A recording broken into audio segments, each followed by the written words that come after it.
నమస్తే today Andhra news bulletin కి స్వాగతం. వార్తల్లోని వివరాలు. రాజధాని అమరావతి రెండో దశ ప్రాజెక్టు కోసం 40 నుంచి 45 వేల ఎకరాలు భూ సమీకరణలో తీసుకోబోతున్నట్లు పురపాలక శాఖ మంత్రి పి నారాయణ తెలిపారు. తొలి దశలో 217 చదరపు కిలోమీటర్ల పరిధిలో భూ సమీకరణకు అనుసరించిన నిబంధనలే రెండో దశకు వర్తింపచేస్తామని చెప్పారు. 5,000 ఎకరాల్లో విమానాశ్రయం, 2,500 ఎకరాల్లో స్మార్ట్ ఇండస్ట్రీస్, మరో 2,500 ఎకరాల్లో స్పోర్ట్స్ సిటీ ఏర్పాటుకు ఈ భూమి సమీకరించనున్నట్లు తెలిపారు. ఆ భూమిని భూ సమీకరణలో తీసుకోవాలా, భూ సేకరణ చేయాలా అనే అంశంపై ఒక నిర్ణయానికి వచ్చే ముందు స్థానిక ఎమ్మెల్యేల ఆధ్వర్యంలో ప్రజాభిప్రాయ సేకరణ చేపట్టామని, పెదకూరుపాడు నియోజకవర్గం పరిధిలో 26,000 ఎకరాలు, తాడికొండ నియోజకవర్గంలోని 3 గ్రామాల పరిధిలో 12,000 ఎకరాలు కలిపి 38,000 ఎకరాలు భూ సమీకరణలో ఇచ్చేందుకు రైతులు ఇప్పటికే స్వచ్ఛందంగా ముందుకొచ్చారని ఆయన పేర్కొన్నారు.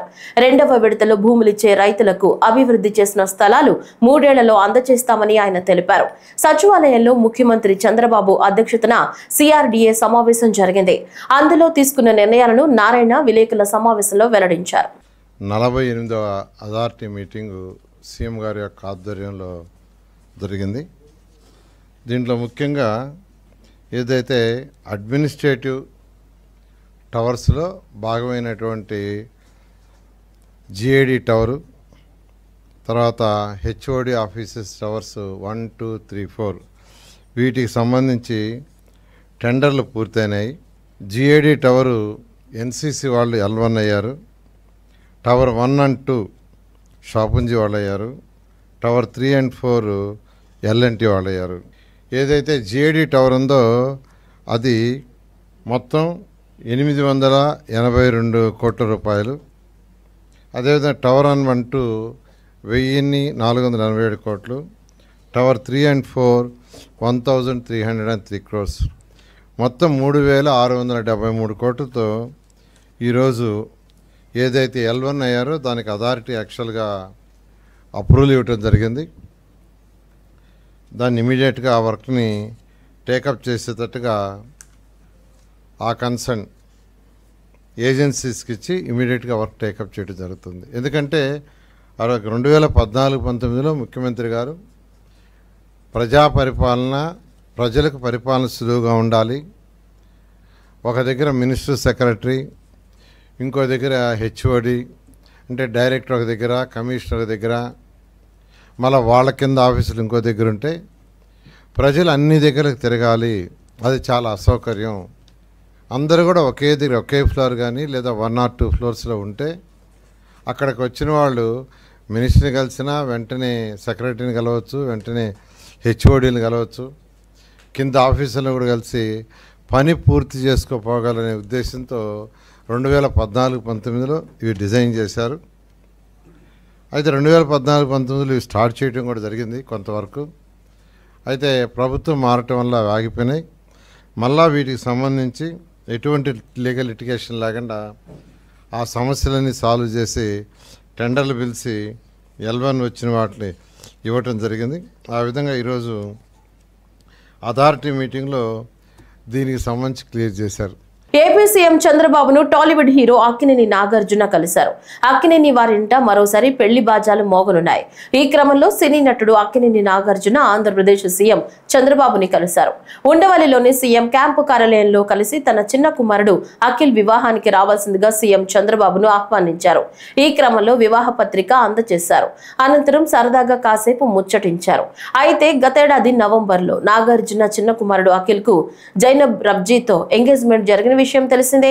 ఈ తరుణంలో ఈ నెల 6వ తేదీన అక్కినేని అఖిల్, జైనబ్ రబ్జీ పెళ్లి పీటలు ఎక్కనున్నట్లు సమాచారం. అయితే నాగ చైతన్య, శోభిత దుళ్లిపాళ్ల పెళ్లి అన్నపూర్ణ స్టూడియోలో జరిగింది. ఈ క్రమంలో వీరి పెళ్లి కూడా హైదరాబాద్ లోని అన్నపూర్ణ స్టూడియోలోనే జరగనున్నట్లు వార్తలు వినిపిస్తున్నాయి.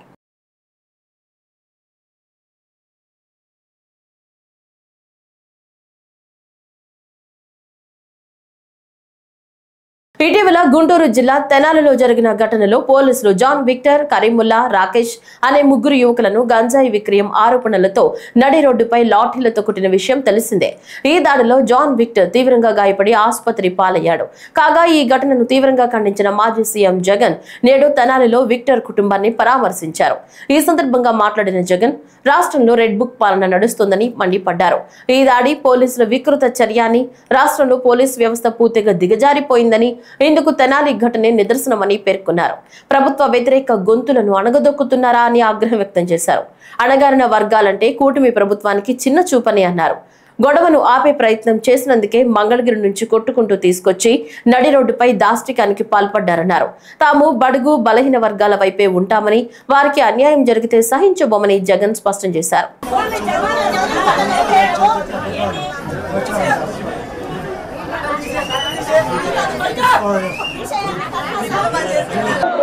రాష్ట్రంలో ఈ రోజు రెడ్ బుక్ రాజ్యాంగంతో ఏ రకంగా అదుపు తప్పిపోతే పోలీస్ వ్యవస్థ ఎంతగా దిగజారిపోతుంది అని చెప్పడానికి నిదర్శనం ఈరోజు తెనాలిలో మన కళ్ళ ఎదుటే కనిపిస్తా ఉన్న సత్యం. ఈరోజు నిజంగా ఈ ఘటన చూస్తే ఎలాంటి దారుణమైన పరిస్థితులు కనిపిస్తాయి అని అంటే, ఈరోజు రాష్ట్రంలో జరుగుతా ఉన్న అనేక సంఘటనలు ఒకసారి గమనించినట్లయితే ఆ ప్రతి సంఘటన కూడా ఏ రకంగా చంద్రబాబు నాయుడు గారు ఆయన పార్టీ రెడ్ బుక్ రాజ్యాంగం తీసుకొని వచ్చి పోలీసు వ్యవస్థను దుర్వినియోగం చేస్తూ తనకు వ్యతిరేకంగా ఏ గొంతు వినిపించినా కూడా ఆ గొంతును అణగదొక్కే కార్యక్రమంలో భాగంగా ఏ రకంగా చంద్రబాబు నాయుడు గారు దగ్గరుండి వైఎస్ఆర్సీపీకి సంబంధించిన మాజీ మంత్రుల మీద, మాజీ ఎమ్మెల్యేల మీద, నాయకుల మీద, కార్యకర్తల మీద, సోషల్ మీడియా కార్యకర్తల మీద ఏ రకంగా తప్పుడు కేసులు పెడతా ఉన్నాడు, ఏ రకంగా తప్పుడు సాక్ష్యాలు సృష్టిస్తూ ఉన్నాడు, ఏ రకంగా వాళ్ళని జైళ్ళల్లో పెడతా ఉన్నారు, ఏ రకంగా చట్టాన్ని చేతిలోకి తీసుకోవడం ఒక పరిపాటిగా మారిపోయింది అనడానికి ఈరోజు రాష్ట్రంలో జరుగుతూ ఉన్న రెడ్ బుక్ రాజ్యాంగం మన కళ్ళ ఎదుటే కనిపిస్తూ ఉన్న సత్యం. ఆ రకంగా రెడ్ బుక్ రాజ్యాంగాన్ని ఉపయోగపెడుతూ అదుపు తప్పిపోతే పోలీస్ వ్యవస్థ, ఆ పోలీస్ వ్యవస్థ ఎలాంటి వికృత రూపం దాలుస్తుంది అని చెప్పడానికి నిదర్శనం ఈరోజు తెనాలిలో జరిగిన ఘటన. గుంటూరు జిల్లా తెనాలిలో మాజీ సీఎం జగన్ పర్యటనపై దళిత ప్రజా సంఘాలు నిరసన తెలిపాయి. ఐతానగర్ లో రౌడీ షెట్టులను పరామర్శించడానికి రావడంపై అభ్యంతరం వ్యక్తం చేశాయి. జగన్ కాన్వాయ్ వస్తుండగానే నల్ల బెల్లులతో దళిత సంఘాలు నిరసన కార్యక్రమం చేపట్టాయి. జగన్ కు వ్యతిరేకంగా ఆయా సంఘాల నేతలు నినాదాలు చేశారు. అనంతరం మార్కెట్ సెంటర్ లో మానవహారంగా ఏర్పడి నిరసన తెలిపారు. తెనాలిలో గంజాయి విక్రయాలు, సామాన్యులపై దాడులు, మహిళలపై వేధింపులు, హింసాత్మక ఘటనలకు పాల్పడిన ముఠా సభ్యులను పరామర్శించేందుకు జగన్ రావడంపై విమర్శలు వ్యక్తమవుతున్నాయి. రాజ్యాంగం ద్వారా గౌరవించబడినటువంటి చట్టం మీద పోలీసులపై హత్యా ప్రయత్నం చేసినటువంటి వ్యక్తులని పోలీసు వారు భయం చెప్పే పంతులో 4 దెబ్బలు కొడితే ఆ కొట్టినటువంటి వ్యక్తులు ఒక మానవ మృగాలు రౌడీ షీటర్లు, ఒక్కొక్కరిగా 10 కేసులు ఉన్నటువంటి వ్యక్తులు, మర్డర్ కేసులు, గంజాయి కేసులు ఉన్నటువంటి వ్యక్తుల్ని ఈ రోజు జగన్మోహన్ రెడ్డి గారు పరామర్శించడానికి వచ్చారంటే జగన్మోహన్ రెడ్డి గారికి సిగ్గుందా? అసలు ఆ మాట అంటానికి కూడా బాధ. ఎందుకంటే రాజశేఖర రెడ్డి గారు అంటే మా గౌరవం. రాజశేఖర రెడ్డి గారి బిడ్డగా ఒక జగన్మోహన్ రెడ్డి గారిని ఈ సమాజం ఎంత చేదరించుకుంటుందో అర్థం చేసుకోవచ్చు అని చెప్పి తెలియజేస్తూ, మరి నూతక రవికిరణ్ ఇదే తెనాలి ప్రాంతంలో నూతక రవికిరణ్ అయిన మాది కులాలకు చెందినటువంటి వ్యక్తిని అతి దారుణంగా ముక్కలుగా నరికి 2022 మార్చి 20వ తారీఖున సముద్రాల పవన్ కుమార్ అలియాస్ లడ్డు అనే రౌడీ షీటర్లు అత్యంత దారుణంగా క్రూరంగా చంపి శవాన్ని కూడా దొరకని పరిస్థితులు చేస్తే ఆ రౌడీ షీటర్ని ఆ రోజు ఖండించినటువంటి జగన్మోహన్ రెడ్డి, ఆ రోజు ఆ ముద్దాయిలకి సపోర్ట్ చేసినటువంటి అప్పటి ఎమ్మెల్యే అన్నబోతు సుకుమారు, ఆ ముద్దాయిలు సపోర్ట్ చేసినటువంటి అప్పుడు ఎమ్మెల్యే, అప్పుడు మరి రాష్ట్ర మంత్రి వర్యులు మరి మేరుగు నాగార్జున గారు మీరు పిలిస్తే ఈ రోజు రౌడీ షీటర్లను పరామర్శించడానికి వచ్చారంటే జగన్మోహన్ రెడ్డి గారికి దళితులు ఖచ్చితంగా 2024లో ఏ విధంగా బుద్ధి చెప్పారో, 2024లో ఏ విధంగా బుద్ధి చెప్పారో మళ్లీ రానున్న ఎన్నికల్లో కూడా అదే బుద్ధి చెప్పాలని చెప్పి తెలియజేస్తున్నాను. అలాగే సమాజానికి ఒక విజ్ఞప్తి చేస్తా ఉన్నాను. అయ్యా, సమాజంలో ఉండే ఒకలారా, దయచేసి ఏఎస్ఎల్ కాలేజీలో చేరకండి. దయచేసి ఏఎస్ఎల్ కాలేజీలో చేరకండి. ఏఎస్ఎల్ కాలేజీలో చెప్తున్నటువంటి పాఠాలు, మెయిన్ చెప్తున్నటువంటి పాఠాలు గంజాయి ఏ విధంగా సేవించాలి, గంజాయి ఏ విధంగా అమ్మాలి, మట్టలు ఏ విధంగా చేయాలి, బట్టల నుంచి ఏ విధంగా తప్పుకోవాలి, ఇలాంటి క్లాసులు ప్రత్యేకంగా అన్నాపత్రి సుకుమార్ గారే పెట్టిస్తున్నారు, చెప్పిస్తున్నారు. దయచేసి ఈ కేసులో జగన్మోహన్ రెడ్డి వీరికి సపోర్ట్ చేస్తే ఖచ్చితంగా జగన్మోహన్ రెడ్డికి బుద్ధి చెబుతాం. వైసీపీ అంటే నేరస్తులకు కొమ్ము కాసే పార్టీ అని ఎమ్మెల్యే పొలిట్ బ్యూరో సభ్యులు నక్క ఆనంద్ బాబు అన్నారు. ఈ సందర్భంగా మీడియా సమావేశం ఏర్పాటు చేశారు. ఆ వివరాలు ఇప్పుడు చూద్దాం. జగన్మోహన్ రెడ్డి ప్రజల మీద కోపం రోజు రోజుకి పెరుగుతూ ఉంది. ప్రతిపక్ష హోదా కూడా ఇవ్వని జనం అంటే అతనికి ఒక రకమైన జుగుప్స కలుపుతాయి. రోజు రోజుకి ఫ్రస్ట్రేషన్ పెరిగిపోతూ ఉంది. లేకపోతే ఏంటి, 5 ఏళ్ళు సీఎంగా చేశాడు, 5 ఏళ్ళు ప్రతిపక్ష నాయకుడిగా ఉన్నాడు. ఒక రౌడీ షీటర్లు, స్నేచర్స్, బ్లేడ్ బ్యాచ్లు, గంజాయి బ్యాచ్లు, వీళ్ళకి అండగా నిలబడి సభ్య సమాజం ఏమనుకుంటుందో కూడా ఆలోచన చేయకుండా ఎగబడిపోతా ఉన్నాడు. సమాజానికి ఏం సందేశం ఇవ్వాలనుకుంటున్నాడు? ఈయన అయిపోయింది, మాజీ ముఖ్యమంత్రి, ఇక లేదు, రాజకీయంగా అవకాశం లేదు, ప్రజా జీవితాన్ని పనికిరాడు. ఈ గంజాయి అమ్ముకునే వాళ్ళు, డ్రగ్స్ డీలర్లు, పెడ్లర్సు, ఈ బ్లేడ్ బ్యాచ్లు, వీళ్ళందరూ గౌరవాధ్యక్షుడిగా పెట్టుకుంటే బాధ్యతన్నాయి. లేకపోతే మద్యం కుంభకోణం, రాష్ట్రంలో వేల కోట్ల రూపాయల మద్యం కుంభకోణంలో తన సహచరులు, అనుచరులు, బంధువులు, మిత్రులు అందరూ కూడా జైలుకి వెళ్తా ఉన్నాడు ఒకడొకడు. వాళ్ళ తర్వాత మొత్తం ఏళ్ళన్నీ కూడా తాడేపల్లి ప్యాలెస్ వైపు చూపిస్తూ ఉన్నాయి. ఈ అంశం పెద్ద చర్చనీయాంశంగా ఉంది రాష్ట్రంలో. ఇటువంటి అంశాల నుంచి పక్కదారి పట్టించడం కోసం ఇలాంటి చౌకబారు పనులు చేస్తూ ఉన్నాడు.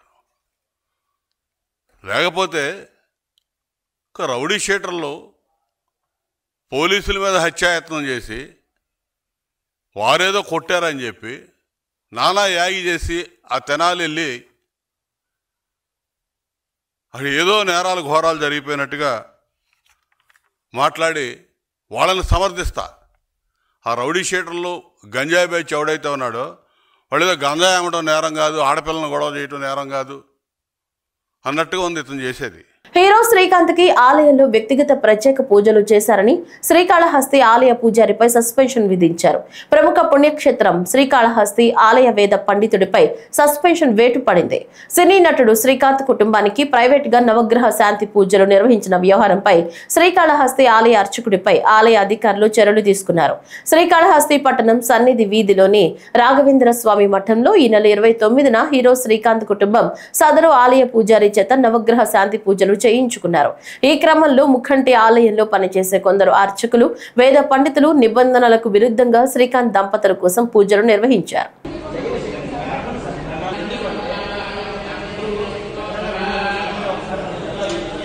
ఆంధ్రప్రదేశ్ హస్తకళల అభివృద్ధి సంస్థ లేపాక్షి చైర్మన్ గా జనసేన పిఏసి సభ్యుడు పసుపులేటి హరిప్రసాద్ బాధ్యతలు స్వీకరించారు. ఈ సందర్భంగా మాట్లాడుతూ జనసేన అధినేత పవన్ కళ్యాణ్ చేతి వృత్తుల వారికి మొదటి నుంచి ప్రత్యేక స్థానం ఇస్తున్నారని, ఎక్కడికి వెళ్లినా ప్రముఖులకు రాష్ట్ర హస్త కళాకారులు రూపొందించిన కళాఖండాలని బహుకరిస్తున్నారని వివరించారు. లేపాక్షి సంస్థ కోసం నూతన విధానాలు రూపొందిస్తామని, లేపాక్షి ప్రదర్శనశాలలను జాతీయ అంతర్జాతీయంగా విస్తరింపజేసి విక్రయాలు పెంచుతామని ప్రకటించారు. ఎన్డీఏ ప్రభుత్వం ఆలోచనలకు అనుగుణంగా ప్రధాని నరేంద్ర మోడీ, ముఖ్యమంత్రి చంద్రబాబు నాయుడు స్ఫూర్తితో హస్త కళాకారుల ఉన్నతికి తన వంతు కృషి చేస్తానన్నారు. జనసేన నేత రాష్ట్ర పౌర సరఫరాల శాఖ మంత్రి నాదెండ్ల మనోహర్ సంస్థ కార్యాలయానికి విచ్చేసి హరిప్రసాద్ ని అభినందించారు. హస్తకళ కార్పొరేషన్ చైర్మన్గా ప్రమాణ స్వీకారం చేయడం జరిగింది. ముఖ్యంగా పవన్ కళ్యాణ్ గారు ఎప్పుడైతే ప్రజా పోరాట యాత్రలో రాష్ట్రమంతా తిరిగారో అక్కడ హస్తకళల కళాకారులు పడుతున్న కష్టాలు ఇవన్నీ చూసిన తర్వాత ఒక కళలు అంతరించిపోతున్న సమయంలో మనల్ని ఆ కళలను కాపాడాలి అనే ఒక ఆలోచనలో ఈ యొక్క జనసేన హస్తకళల కార్పొరేషన్ తీసుకోవడం జరిగింది. పవన్ కళ్యాణ్ గారు మీరు గమనిస్తే చూడొచ్చు, ఈరోజు ఈ కళాకారులు చేసిన బొమ్మల్ని, చెక్క బొమ్మల్ని ప్రధానమంత్రి మోడీ గారికి అయితే ఏమి, అమిత్ షా గారికి అయితే ఏమి ఆయన ఇస్తున్నారు అంటే ఆయనకు ఈ యొక్క హస్తకళాకారులపైన ఉన్న మక్కువ చాలా ఎక్కువ. ఖచ్చితంగా ఈ హస్తకళలు ఈ రోజుల్లో అంతరించిపోతున్నాయి. వాటిని కాపాడాల్సిన బాధ్యత మనందరికీ ఉందనే భావనతో పవన్ కళ్యాణ్ గారు ఈరోజు ఈ యొక్క హస్తకళల కార్పొరేషన్ని జనసేనకు తీసుకోవడం, దానికి నన్ను చైర్మన్గా చేయడం ఆయనకు మరొకసారి పాదాభివందనలు తెలియజేస్తున్నాను. ఖచ్చితంగా ఈ యొక్క ఆర్గనైజేషన్ లేపాక్షి అని పిలువబడుతుంది మన ఆంధ్రప్రదేశ్లో. మనము కళాకారులు అంటే ఆర్టిజన్స్ యొక్క how to protect, how to promote, how to make the organisation profitable. అంటే ఈ ఆర్టిజన్స్ని ప్రొటెక్ట్ చేయాలి, వాళ్ళు చేస్తున్న వస్తువుల్ని ప్రమోట్ చేయాలి, ఆ వస్తువుల్ని మార్కెట్లో తీసుకుని వాటిని ప్రాఫిటబుల్గా చేయాలనే 3 ఆలోచనలతో పీపీపీ మోడల్ అంటారే ఆ ఆలోచనలాగా మనం చేసి హస్తకళలను కాపాడాలి, కళాకారులను మనం ఆదుకోవడమే కాదు వాళ్ళ జీవిత పరిమాణాలను కూడా పెంచే విధంగా ఇది ఉండాలని ఆయన యొక్క ఆలోచనలకు అనుగుణంగా ఖచ్చితంగా ఆ దేవదేవుడి ఆశీస్సులతో మనసా వాచా కర్మన ఈ యొక్క కార్పొరేషన్ చైర్మన్గా ఈ కార్పొరేషన్ అభివృద్ధికి, అలాగే హస్తకళాకారుల యొక్క వాళ్ళ మేలుకై జనసేన పార్టీ గట్టిగా పనిచేస్తుంది. ఏపీలో ఎన్డీఏ కూటమి ప్రభుత్వం అధికారం చేపట్టి రేపటికి ఏడాది పూర్తి కానుంది. ఈ క్రమంలో వైఎస్ఆర్సీపీ కూటమి ప్రభుత్వం ఈ ఏడాదిలో రాష్ట్రానికి చేసిందేమీ లేదని, ఎన్నికల సమయంలో ఇచ్చిన హామీలు మరిచారని విమర్శలు చేస్తున్న విషయం తెలిసిందే. ఈ నేపథ్యంలో రేపు వెన్నుపోటు దినోత్సవం నిర్వహిస్తామని వైసీపీ అధినేత వైఎస్ జగన్ పేర్కొన్నారు. ఈ క్రమంలో సీఎం చంద్రబాబు పాలనలో ప్రజలకు సంక్షేమం దూరమైందని వైఎస్ జగన్, కూటమి ప్రభుత్వం అధికారంలోకి రాగానే విధ్వంసం సృష్టిస్తుందని, అక్రమంగా కేసులు పెట్టి వేధిస్తున్నారని ఆయన మండిపడ్డారు. ఈ క్రమంలో తమ ప్రభుత్వ హయాంలో తీసుకొచ్చిన పథకాలను రద్దు చేశారని తెలిపారు. కానీ కూటమి ప్రభుత్వం ఎన్నికల సమయంలో ఇచ్చిన హామీలను ఇప్పటి వరకు అమలు చేయలేదని విమర్శించారు. ఇలాంటి పాలనను ప్రజలు కోరుకోవడం లేదన్నారు. ఈ క్రమంలో వెన్నుపోటు దినోత్సవానికి మద్దతుగా రాష్ట్ర ప్రజలు తరలి రావాలని మాజీ సీఎం వైఎస్ జగన్ పిలుపునిచ్చారు. సకినేటిపల్లి మండలం అంతర్వేది సముద్ర తీరం వద్ద భారీ సందడి నెలకొంది. ఏపీ రాష్ట్ర వ్యాప్తంగా 4 రోజుల పాటు జరిగే యోగాంధ్ర 2025 కార్యక్రమంలో భాగంగా జిల్లా వ్యాప్తంగా నిర్వహించే యోగా కార్యక్రమాన్ని అంతర్వేది బీచ్ వద్ద నిర్వహించారు. ఈ యోగా శిబిరాన్ని జిల్లా జాయింట్ కలెక్టర్ టి నిశాంతి ప్రారంభించారు. యోగా శిక్షకులు సులభమైన ఆసనాలను, శ్వాస పద్ధతులను వివరించి యోగా సాధన చేయించారు. యోగాను ప్రతిరోజు చేయటం వల్ల కలిగే ప్రయోజనాలను జేసీ వివరించారు. ఎన్నో దీర్ఘకాలిక వ్యాధులను ఈ యోగా ద్వారా దూరం చేసుకోవచ్చని, అందరూ తప్పనిసరిగా యోగా చేయాలని ఎమ్మెల్యే దేవ వరప్రసాద్ కోరారు. ఈ కార్యక్రమంలో జిల్లా స్థాయి అధికారులు, వివిధ రంగాల్లో పనిచేస్తున్న ఉద్యోగులు, స్థానికులు వేలాదిగా పాల్గొన్నారు. మనందరం కూడా చాలా ఉత్సాహంగా యోగా కార్యక్రమంలో పాల్గొన్నాం. ఇక్కడ ఈ కార్యక్రమంలో పాల్గొన్న ప్రతి ఒక్కరికి నేను అభినందనలు తెలియజేస్తా ఉన్నాను. మీ ఉత్సాహానికి కానీ ఈ ఇన్వాల్వ్మెంట్ కానీ ఈరోజు చూస్తే చాలా సంతోషంగా ఉంది. యోగాంధ్ర కార్యక్రమం అనేది 4 రోజుల పాటు మన రాష్ట్రంలో ప్రతి చోట యోగా కార్యక్రమాలు చేసుకోవాలి. ప్రజల్లో ఆరోగ్యం పట్ల ఒక రకమైన అవగాహన కావాలని చెప్పి రాష్ట్ర ప్రభుత్వం అలాగే కేంద్ర ప్రభుత్వాలు కూడా ఈ విషయంలో ఎంతో జాగ్రత్త తీసుకొని ప్రతి ఒక్కరు కూడా యోగా కార్యక్రమంలో పాల్గొనాలని చెప్పి సూచనలు చేస్తా ఉన్నారు. అందులో ఈ tourist destination beach yoga event లో భాగంగా ఈ రోజు మనం అంతర్వేదిలో చేసాం. అందులో పాల్గొన్న ఆనరబుల్ ఎమ్మెల్యే గారికి నా ధన్యవాదాలు. అలాగే మనకు యోగా ఇన్స్ట్రక్ట్ చేసిన యోగాలో పిహెచ్డి చేసిన డాక్టర్ రామచంద్ర గారికి నా ధన్యవాదాలు.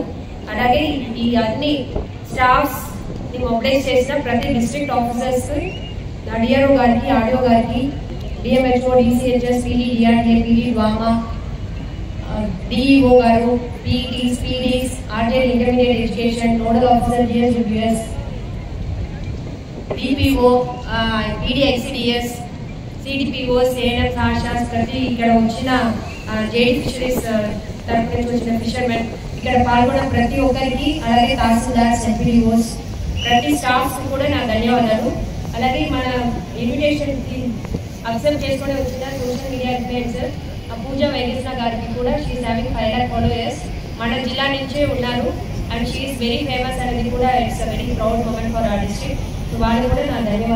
ఈ నెల 27న డాక్టర్ బిఆర్ అంబేద్కర్ కోనసీమ జిల్లా పి గన్నవరం మండలం నాగులంక గ్రామంలో స్నానానికి వెళ్లిన 2 చిన్నారులు మృతి చెందారు. ఈ ఘటనపై స్పందించిన శాసనసభ్యులు గిడ్డి సత్యనారాయణ బాధిత కుటుంబాలకు ఒక్కొక్కరికి 2 లక్షల రూపాయల ఎక్స్గ్రేషియాను వారి కుటుంబ సభ్యులకు స్వయంగా అందజేశారు. ఈ సందర్భంగా మాట్లాడుతూ కూటమి ప్రభుత్వం అధికారంలోకి వచ్చిన తర్వాత రాష్ట్రంలో ఎవరికి ఎలాంటి ఆపద వచ్చినా ప్రభుత్వం వెంటనే స్పందిస్తూ ఆర్థిక సహాయం అందిస్తుందని తెలిపారు. గత సంవత్సరం ఊడుముడి వద్ద జరిగిన ప్రమాదంలో 5 ప్రాణాలు కోల్పోయిన ఘటనలో ప్రతి కుటుంబానికి ప్రభుత్వ సహాయాన్ని అందించడం, బోటు ప్రమాదంలో మరణించిన కుటుంబానికి కూడా ఆర్థిక సహాయం చేయడంతో పాటు వారి కుటుంబ సభ్యులకు ఉద్యోగం కల్పించడం వంటి ఘటనలు ఇందుకు ఉదాహరణగా ఎమ్మెల్యే గుర్తు చేశారు.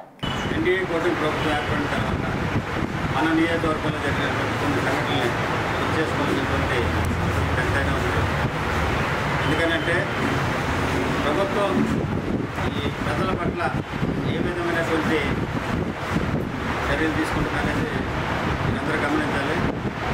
ఆ రోజు ఎలక్షన్ అయినటువంటి క్రమంలో ఊరుగూడెం గ్రామంలో ట్రాక్టర్ యాక్సిడెంట్ జరిగినటువంటి విషయం మీ అందరికీ తెలిసిన విషయం. 5 అక్కడికక్కడే దుర్మరణం చెందితే ప్రభుత్వంతో మాట్లాడి కుటుంబాలకి ఒక్కొక్క వ్యక్తికి 10 లక్షలు చొప్పున ఇవ్వడం జరిగింది. అంటే చనిపోయినటువంటి వాళ్ళనే మనకి ఏ విధంగా తిరిగి తీసుకురాలేం, కానీ ఆ కుటుంబాన్ని ఆదుకోవాల్సినటువంటి అవసరం ఉన్నది కాబట్టి అది ప్రభుత్వం దృష్టికి తీసుకెళ్ళగానే ఒక్కొక్కరికి 10 లక్షలు ఇవ్వడం జరిగింది. అదే క్రమంలో కొద్ది రోజుల తర్వాత ఇక్కడ పడవ యాక్సిడెంట్ జరిగింది. యాక్సిడెంట్ జరిగితే ఆ యాక్సిడెంట్లో ఒక వ్యక్తి మరణిస్తే అతనికి కూడా ఇమీడియట్గా 10 లక్షలు అమౌంట్ ఇవ్వడం జరిగింది. అదే కాకుండా తర్వాత మన పెద్దలు రామన్ రామారావు కూడా కొంత అమౌంట్ ఇవ్వడం జరిగింది. దాని తర్వాత ఆ కుటుంబంలో ఉన్నటువంటి ఒక వ్యక్తికి ఉద్యోగం కూడా ఇవ్వడం జరిగింది. ఈ విధంగా మన నియోజకవర్గంలో జరిగినటువంటి ఏ సంఘటనకైనా సరే మనం స్పందించి ప్రభుత్వంతో మాట్లాడి ఎంతో కొంత వాళ్ళని ఆ కుటుంబాన్ని ఆనుకునే కాబట్టి వెన్నుపోటుకు బ్రాండ్ అంబాసిడర్ జగన్ రెడ్డి అని పొలిట్ బ్యూరో సభ్యులు రెడ్డబ్బగారి శ్రీనివాస్ రెడ్డి అన్నారు. ఆ వివరాలు ఇప్పుడు చూద్దాం. జూన్ 4వ తేదీ 2024లో తెలుగుదేశం కూటమి ప్రభుత్వం ఎన్నికల్లో ఘన విజయం సాధించి రేపటితో 1 సంవత్సరం కాబోతా ఉంది. మరి అదే రోజు ఆశ్చర్యకరంగా వైఎస్ఆర్ కాంగ్రెస్ పార్టీ జగన్మోహన్ రెడ్డి గారు వెన్నుపోటు దినమని చెప్పి ఒక కొత్త డ్రామాకు తెరలేపినాడు. వెన్నుపోటు దినమట. ఎవరిని వెన్నుపోటు పొడిచారని చెప్పి నేను ఈ సందర్భంగా జగన్మోహన్ రెడ్డి గారిని అడుగుతా ఉండా. అయ్యా, చరిత్ర పుట్టినప్పటి నుంచి మీ వైఎస్ ఫ్యామిలీ వెన్నుపోట్లను పేటెంట్ రైట్లుగా తీసుకునింది. గొడ్డలిపోట్లు ఇవన్నీ చూస్తే దొంగ అని దొంగతనం చేసినవాడు దొంగ అని అరిచినట్లుంది. వెన్నుపోట్లు మీ నానా తాతల కాలం నుంచి స్టార్ట్ అయింది. మీ తాత వైఎస్ రాజారెడ్డి గారు ఎవరి దగ్గరైతే మంగంపేట మైన్స్లో వెంకట నరసయ్య అనే వ్యక్తి దగ్గర పనిచేస్తున్నాడో ఆ వ్యక్తినే హత్య చేసి మంగంపేట మైన్స్ను లాక్కున్నది వెన్నుపోటు కాదా అని అడుగుతూ ఉండా. మరి కాంగ్రెస్ పార్టీ అంత పెద్ద పొజిషన్ ఇస్తే మీ తండ్రి గారు రాజశేఖర రెడ్డి గారు ఆ రోజు పివి నరసింహారావు మీద, ప్రధానమంత్రి మీద చెప్పులు వేసిన విషయం వెన్నుపోటు కాదా అని అడుగుతూ ఉండా. మరీ ఈ ముఖ్యమంత్రి జగన్మోహన్ రెడ్డి గారు, మాజీ ముఖ్యమంత్రి గారు సొంత చెల్లెల ఆస్తులు లాక్కొని మరి చెల్లెలను నడి రోడ్డు మీద వదిలేసినట్టు వెన్నుపోటు కాదా అని అడుగుతూ ఉండా. మీ చిన్నాన్న వైఎస్ వివేకానంద రెడ్డిని వెన్నుపోటు పొడిచి హత్య చేసిన హంతకులతో నువ్వు తిరుగుతూ సునీత మీ చెల్లెలను నడి రోడ్డు మీద వదిలేసినప్పుడు అది వెన్నుపోటు కాదా అని అడుగుతూ ఉండా. ఈ విధంగా చూస్తే అన్ని రకాలుగా వ్యక్తిగతంగా వెన్నుపోటు పొడిచిన చరిత్ర మీది, ప్రజలు అధికారం ఇస్తే 5 సంవత్సరాలను ప్రజలను వెన్నుపోటు పొడిచిన చరిత్ర మీది. ఒక్కసారి మీ 5 సంవత్సరాల అధికారంలో వచ్చినప్పుడు పరిస్థితిని చూస్తే ఏమి హామీలు ఇచ్చావు, ఎంతవరకు వెన్నుపోట్లు పొడిచావు? ప్రజలను మొదటి సంవత్సరంలోనే మద్య నిషేధం అని చెప్పి అధికారం లేకొచ్చి మద్య నిషేధాన్ని కూడా అమలు పరిచి ప్రజలను వెన్నుపోటు పొడిచిన విషయం వాస్తవం కాదా? ఆర్థిక నేరస్తుడికి ఆర్థిక నిర్వహణ గురించి ఏం తెలుసునని AP biodiversity chairman Neelayyapalem Vijay Kumar అన్నారు. ఈ సందర్భంగా మీడియా సమావేశం నిర్వహించారు. ట్విట్టర్లో వరుస పెట్టి ఒక 4-5 ట్వీట్లు వేశారు. ఏమంటే 5 సంవత్సరాల్లో వాళ్ళు ఆర్థిక నిర్వహణ బ్రహ్మాండంగా చేశారంట, ఈ 10 నెలల్లో మేము అధ్వాన్నంగా చేశామని చెప్పి జగన్మోహన్ రెడ్డి గారు చాలా కోపంతో ఆవేదనతో ఆయన ఏదేదో స్టాటిస్టిక్స్ అన్నీ ఇచ్చారు. జగన్మోహన్ రెడ్డి గారు ఒక చిన్న విషయం ఏంటంటే, అద్దాల మేడలో ఉండేవాళ్ళు ఎప్పుడూ ఎదుటి వాళ్ళ మీద రాళ్ళేయకూడదు. ఎందుకంటే మీరు చేసిన ఘోరాలు నేరాలు, ఆర్థిక ఘోరాలు ఆర్థిక నేరాలు మామూలువి కావు. 5 సంవత్సరాల్లో మీ పర్సనల్ నేరాలు పక్కన పెడితే ప్రభుత్వంలో మీరు చేసిన అస్తవ్యస్త ఆర్థిక పరిపాలన ప్రపంచంలో బహుశా ఏ రాష్ట్రం ఏ దేశం కూడా చేస్తుండదు. అంత అస్తవ్యస్త పరిపాలన చేసిన తర్వాత మీరు 10 నెలల్లో మేము చేసిన దాని గురించి చాలాసార్లు మాట్లాడారు. అన్నిటికీ జవాబిస్తామండి. మేము మీలాగా పారిపోయే వాళ్ళం కాము. మేము ప్రతిపక్షంలో ఉన్నప్పుడు మేము మీ మీద 100 చెప్పినప్పుడు మీరు కనీసం జవాబు కూడా ఇచ్చిన పాపన పోలేదు. మేము అలాంటి వాళ్ళం కాము. ఖచ్చితంగా మేము అన్నిటికీ మీరు ఇచ్చిన ట్వీట్లు అన్నిటికీ ఒక్కొక్క దానికి ఒక్కొక్క ట్వీట్కి నీట్గా జవాబిస్తాం. పరిపాలనలో స్థిరమైన గవర్నెన్స్ ఇచ్చేదానికి కట్టుబడి ఉన్నాము. ఆర్థిక పరిపాలన ఇచ్చే మంచి ప్రభుత్వం అది. ఖచ్చితంగా తప్పులుంటే సరిదిద్దుకుంటాము, కరెక్ట్ ఉంటే ఇది కాదు మీరు చెప్పింది తప్పు అని ఖచ్చితంగా గర్వంగా మీకు చెప్తాం. గవర్నమెంట్ యొక్క అప్పులు జిఎస్డిపి కంటే ఎక్కువైపోయినాయి ఇన్ పర్సెంటేజ్ టర్మ్స్ అని. మీకు ఎవరు రాయించారో ఆ పాత సోమయాజుల కొడుకు ఇంకా ఉన్నారో, లాస్ట్ టైం ఏదో మీరు ఆయన స్పెషల్ సెక్రటరీ ఫైనాన్స్ అంటూ పెట్టుకో ఉన్నారు. ఆయనే మాట్లాడుతుంటారు, మీకు ఆపోజిట్గా కూర్చొని కాగితాలు అందిస్తూ ఉంటారు. ఆయనే ఇచ్చారో తెలియదు. కానీ అదేవిధంగా జిఎస్డిపి పర్సంటేజ్ రెవెన్యూ డెఫిసిట్ ప్రకారం ఎక్కువైంది. సో తీసుకున్న అప్పులు క్యాపిటల్ ఎక్స్పెండిచర్కి వాళ్ళలేదు. అదేవిధంగా ఫిజికల్ డెఫిసిట్ జిఎస్డిపిలో ఎక్కువైంది. సో ఈ 4 మీరు ఇచ్చిన మేజర్ అభియోగాలు అంటారు, ఏమంటారు చెప్పండి. ఓకే, మొట్టమొదటిగా జగన్మోహన్ రెడ్డి గారు స్పష్టంగా ఒక్క విషయం మాట్లాడుకుందాం. స్టేట్ ఓన్ ఇన్కమ్ అంటే రాష్ట్రం సొంతగా సంపాదించుకున్న ఇన్కమ్. రాష్ట్రం సొంతగా సంపాదించుకున్న ఇన్కమ్ ప్రకారం చూస్తే 2024 జూన్లో మీరు మాకు అధికారం అప్పగించేసి వెళ్ళిపోయిన టైం నుంచి మొన్న మార్చి పూర్తయిన దాకా ఈ 10 నెలల్లో, ఇంకా చెప్పాలంటే ఏప్రిల్ మేలో మీరే అధికారంలో ఉన్నారు.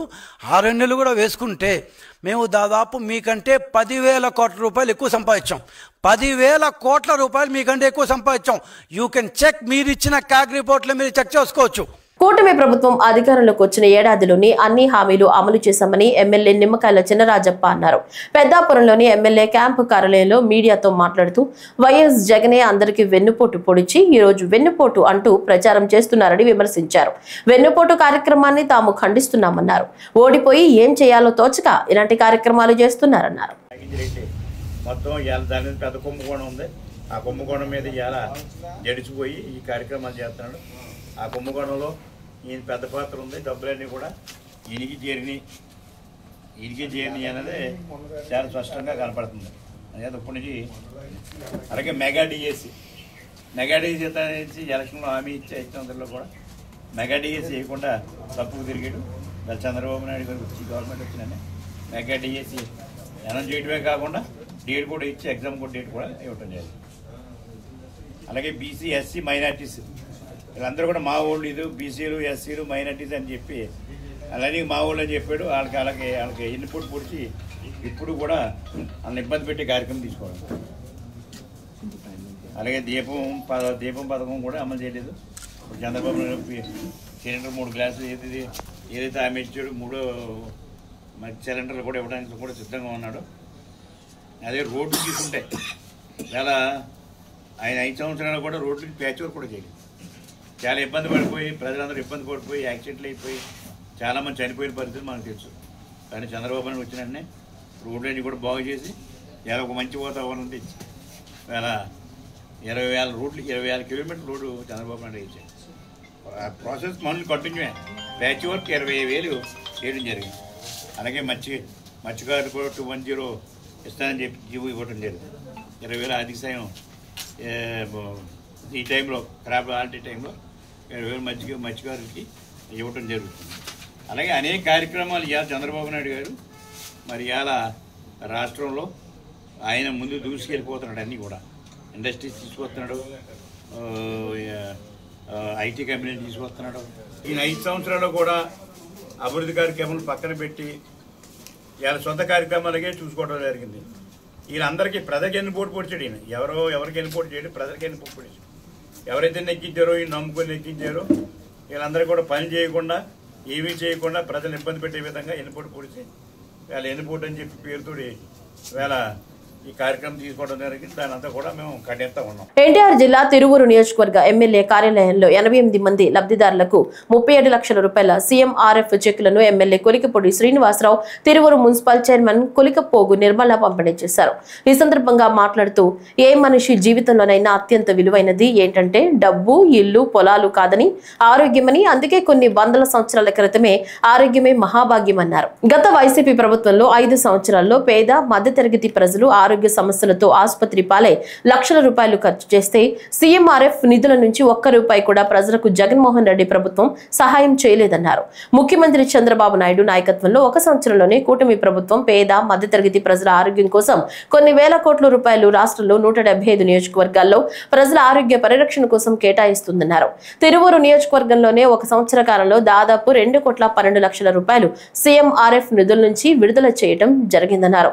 తిరువూరు నియోజకవర్గంలో డెంగ్యూ జ్వరాలు వచ్చినప్పుడు ఎక్కువగా ఇబ్బంది పడుతున్నారని, దీన్ని దృష్టిలో పెట్టుకుని ఈ నెల 12వ తేదీన కూటమి ప్రభుత్వం ఏర్పడి సంవత్సరం అవుతున్న సందర్భంగా నియోజకవర్గంలో గంపలగూడెం మండలం నెమలి గ్రామంలోని బీసీ కాలనీలో ఆరోగ్యం ఎలా ఉంది అనే కార్యక్రమం చేపడుతున్నామని, ప్రతి ఊర్లో ప్రతి వార్డులో హెల్త్ అసిస్టెంట్ ద్వారా ప్రజల ఆరోగ్య వివరాలు తెలుసుకుని అనారోగ్యంతో ఎవరు బాధపడుతున్నా వారికి తిరువూరు పట్టణంలో వైద్యం చేపిస్తామని, మెరుగైన వైద్యం కావాల్సి వస్తే ఎమ్మెల్యే లెటర్ పై ఎల్ఓసి ఇచ్చి విజయవాడలో వైద్యం చేయిస్తామన్నారు.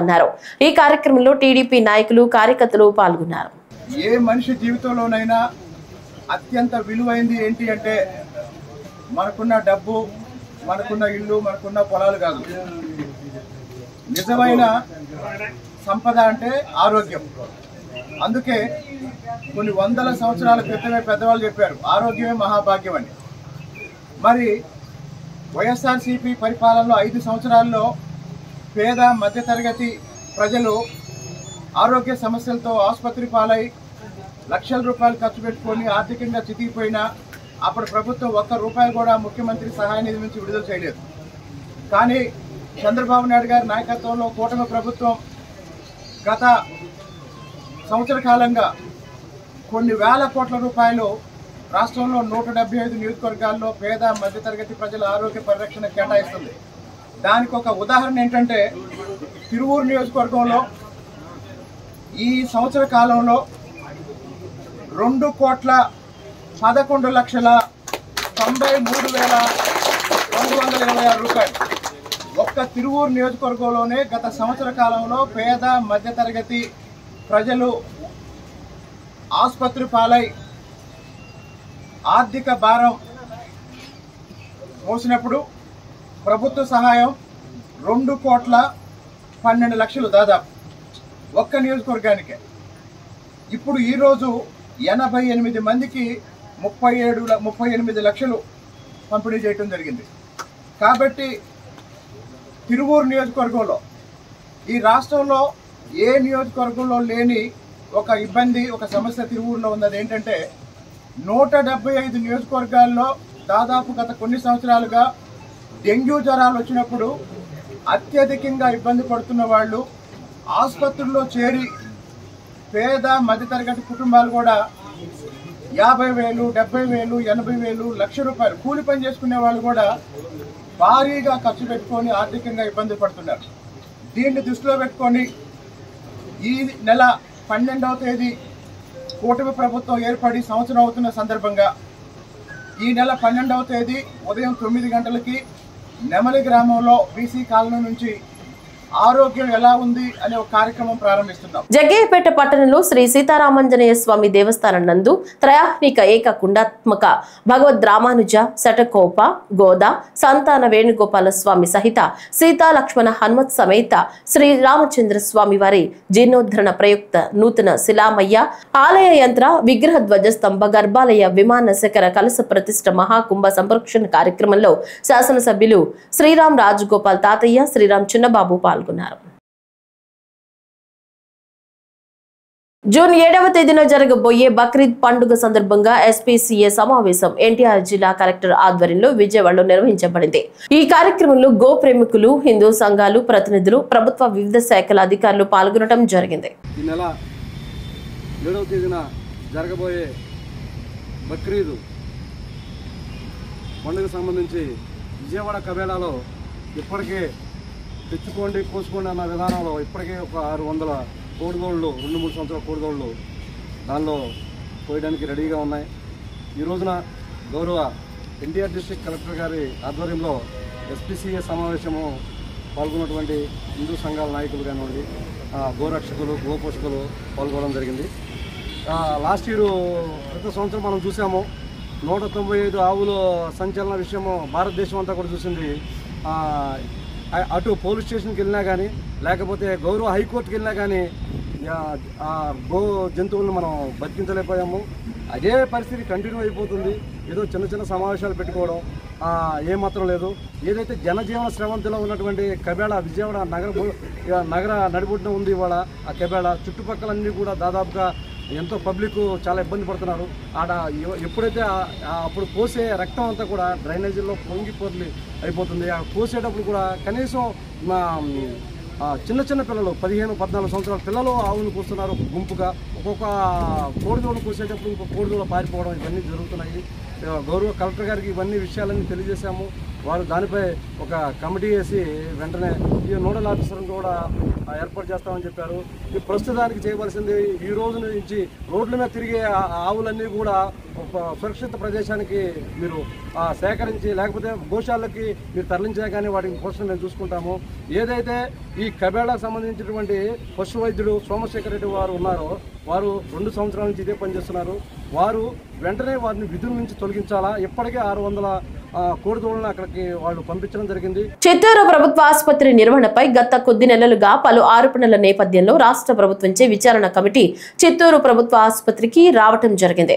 ప్రభుత్వ ఆసుపత్రి పరిస్థితి, ప్రజల్లో ఇబ్బంది, ప్రజలకు ఎలాంటి వైద్యం అందుతుంది, ప్రజల వద్ద తెలుసుకోవడం జరిగింది. రాష్ట్ర director of secretary health director ఆదేశాల మేరకు చిత్తూరు ప్రభుత్వ ఆసుపత్రి గత కొద్ది రోజులుగా ఉన్న ఆరోపణల మీద విచారణ కమిటీ మంగళవారం ప్రభుత్వ ఆసుపత్రి చేరుకున్నారు. విచారణ ప్రారంభించారు.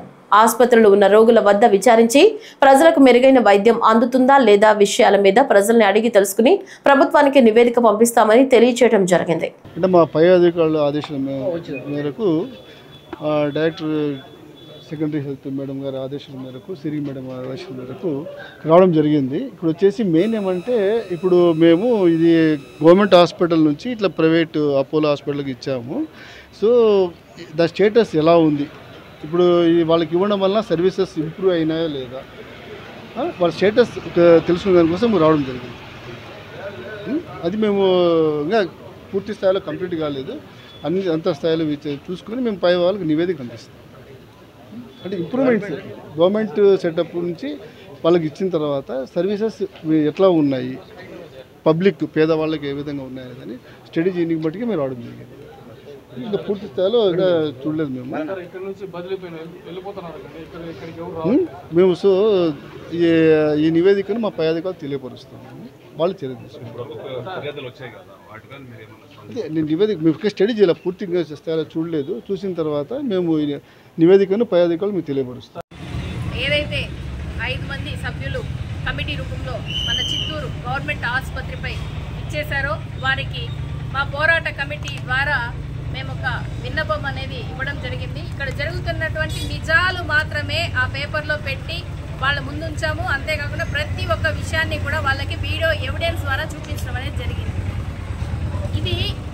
దీంతో వీళ్ళల్లో స్పందన వచ్చి ఏమైనా మార్పులు జరిగితే జరిగినట్టు, లేకపోతే మేము ఒక ప్రచార రథాన్ని రెడీ చేసుకొని ఎల్ఈడి స్క్రీన్ మీద ఈ 5-6 ఏళ్లుగా ఏమేమి జరిగిందో మా దగ్గర అన్ని ఫుటేజెస్ ఉన్నాయి. అవన్నిటినీ కూడా మేము డిస్ప్లే చేసి ప్రజల్లోకి తీసుకెళ్తాము.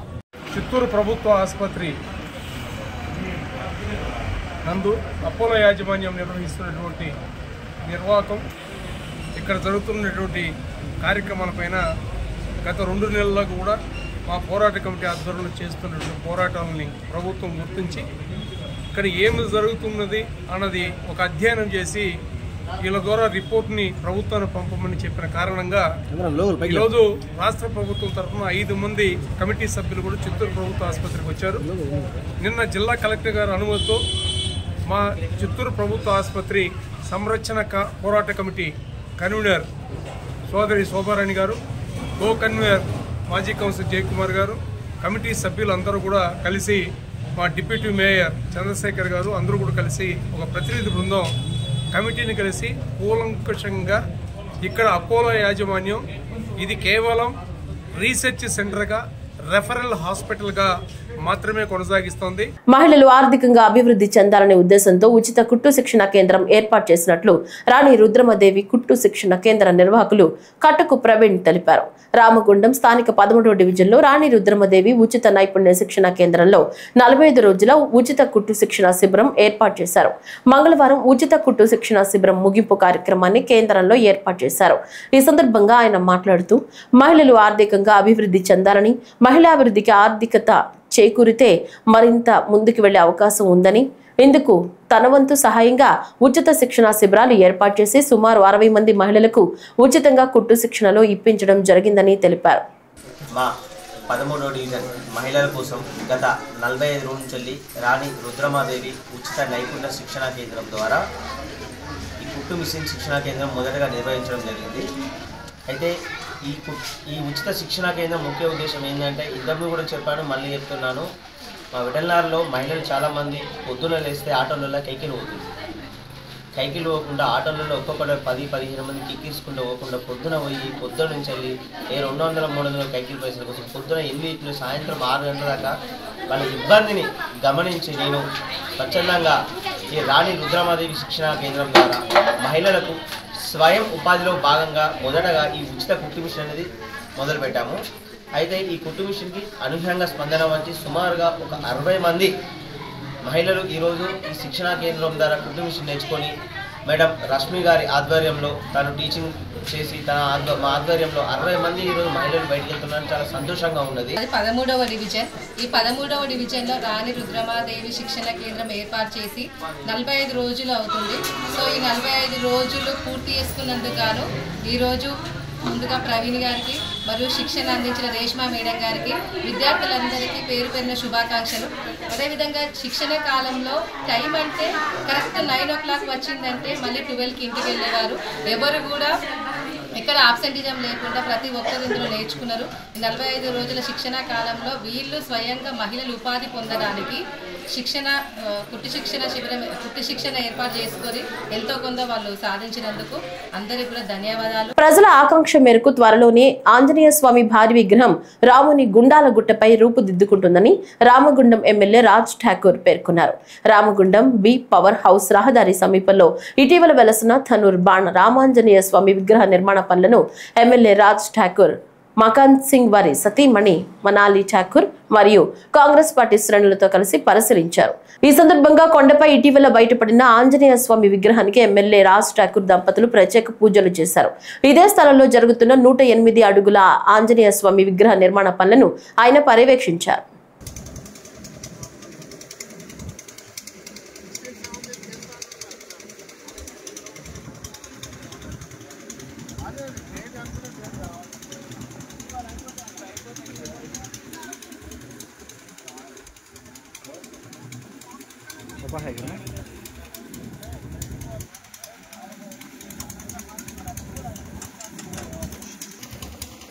ఈ వార్తలు ఇంతటితో సమాప్తం. నమస్కారం.